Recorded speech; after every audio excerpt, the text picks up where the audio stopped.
Saviez-vous qu'en Inde centrale, on fêtait le plus long festival du monde? Il dure 75 jours. Bonjour à tous, je suis Stéphanie Langlais du blog ethnotravels.com sur le voyage ethnographique au Pays Basque et en Asie. Et aujourd'hui, je vais vous parler de Bastar d'Acera. Donc Bastar d'Acera, déjà, où est-ce que ça se situe? Donc Bastar d'Acera se fête dans la ville de Jagdalpur. Et la ville de Jagdalpur, c'est la capitale du district du Bastar. Et le district du Bastar, c'est dans l'état indien du Chhattisgarh, en Inde centrale. Toute l'Inde centrale est surnommée la ceinture tribale indienne. Donc, vous l'avez compris, ce festival, c'est un festival avant tout tribal. Donc c'est extraordinaire, à la fois plus long festival du monde, 75 jours, en plus un festival où vous allez rencontrer les tribus, et cerise sur le gâteau, le Maharaja local, qui est le Maharaja du Bastar, préside à ces festivités en tant que prêtre. Donc il va faire de nombreux rituels et il va être l'acteur principal de nombreux rituels de Bastar d'Acera. Alors quand est-ce que vous devriez visiter la ville de Jagdalpur pour pouvoir célébrer Bastar d'Acera, puisque je viens de vous dire 75 jours. Alors rassurez-vous, ce ne sont que les 10 derniers jours qui sont les plus importants. Alors il y a des rituels intéressants tout au long de ces 75 jours, mais il y a une dizaine de jours, des fois c'est même un petit peu plus long, ça peut aller jusqu'à 12 jours, 14 jours. Donc il y a les jours de la fin du festival sont vraiment un concentré de rituels, de danses tribales, de rituels d'offrandes, etc. Donc c'est à ce moment-là que vous devriez aller à Jagdalpur pour Bastar d'Acera. Ces 10 derniers jours, ils sont faciles à trouver d'une année sur l'autre, puisque le premier rituel commence généralement le premier soir de Navratri. Donc regardez les dates de Navratri qui tombent vers octobre, septembre, octobre, novembre, non septembre, octobre plutôt, selon les années. Et vous trouverez facilement les dates du début de Bastar d'Acera. Et l'Office du tourisme émet un calendrier chaque année, un petit programme chaque année, mais il est édité assez tardivement, donc c'est pour ça que je vous invite vraiment à regarder les dates mais en fonction de Navratri. Parce que si vous attendez le programme qui est fait par l'Office de tourisme, vous ne l'aurez que quelques jours avant le début du festival. Donc pour planifier votre voyage, ça va être compliqué si vous venez de France ou du Canada ou de Belgique, d'un pays francophone ou d'ailleurs. Donc qu'est-ce que vous allez voir pendant Bastar d'Acera? Donc énormément de processions.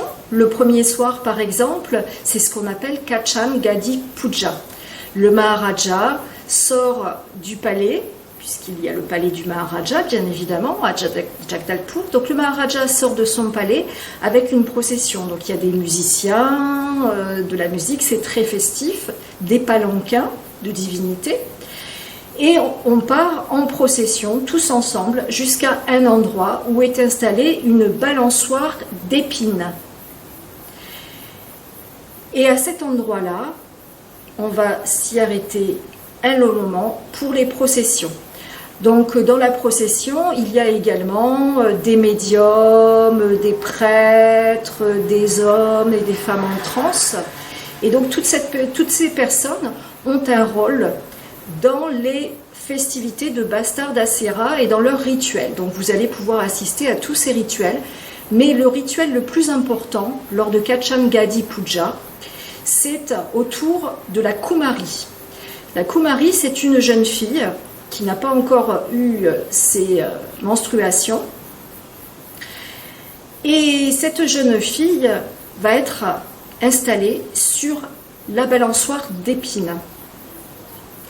Elle ne sera pas blessée, elle ne ressentira rien. La jeune fille est en transe et dans la croyance des locaux, la jeune fille est habitée par la déesse. Et c'est parce qu'elle est habitée par la déesse qu'elle n'a absolument pas mal.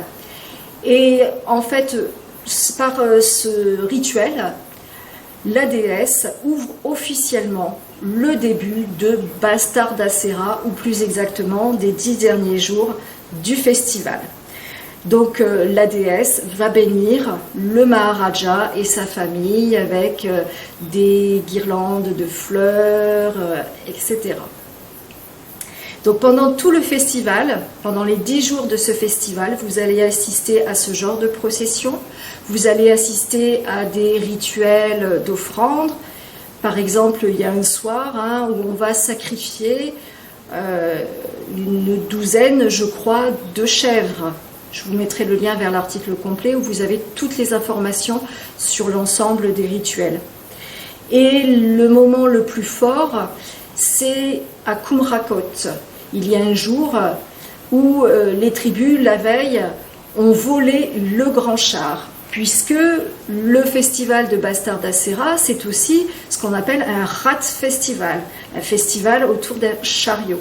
Donc il y a un grand char qui est construit chaque année par les tribus pour pouvoir être utilisé pendant le festival. Et en réalité, il y a même 2 chars, un avec plus de roues que l'autre.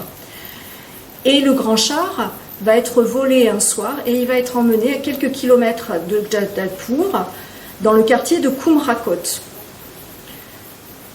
Pendant la nuit, les tribus vont faire une procession en tirant le char, donc ça va prendre plusieurs heures. Et le lendemain, le Maharaja va faire une procession pour venir rechercher le char. Donc les tribus vont lui offrir le premier riz, donc des premières récoltes. Il va y avoir également tout un tas de cérémonies, de rituels. Toutes les divinités locales vont être ici représentées, soit sous la forme de palanquins, soit sous la forme de bâtons ou de pierres, etc. Il va y avoir des danses tribales, notamment avec les marias à cornes de bison. Et tout ce petit monde va repartir en procession, une magnifique procession colorée, avec les marias à cornes de bison en tête, avec également, évidemment, le Maharaja. L'année dernière, donc en 2019, le Maharaja, au lieu d'être sur une voiture ouverte, était sur un cheval, un magnifique cheval. Donc ça devait être encore plus beau, cette procession. De nombreuses tribus suivent, la foule aussi, et le char qui est tiré également par les tribus. Et pendant plusieurs heures, les tribus dansent et tirent le char pour rentrer à Jagdalpur. Donc il y a énormément de rituels tout au long de ces 10 jours. Et si vous avez le temps et l'occasion, je vous invite vraiment à rester pendant toute la durée de Bastard d'Asera. Vous ne le regretterez pas, parce qu'en journée, lorsqu'il n'y a pas de festivité, vous pourrez aller dans les villages tribaux des alentours, vous pourrez aller visiter les chutes de Chitrakot, la Kangar Valley, les chutes de Tiradgar. Donc il y a vraiment de quoi faire aussi dans la journée pour ne pas vous ennuyer au Bastard pendant Bastard d'Asera. J'espère que cette vidéo vous a plu. Si vous l'avez aimée, je vous invite à cliquer sur le pouce.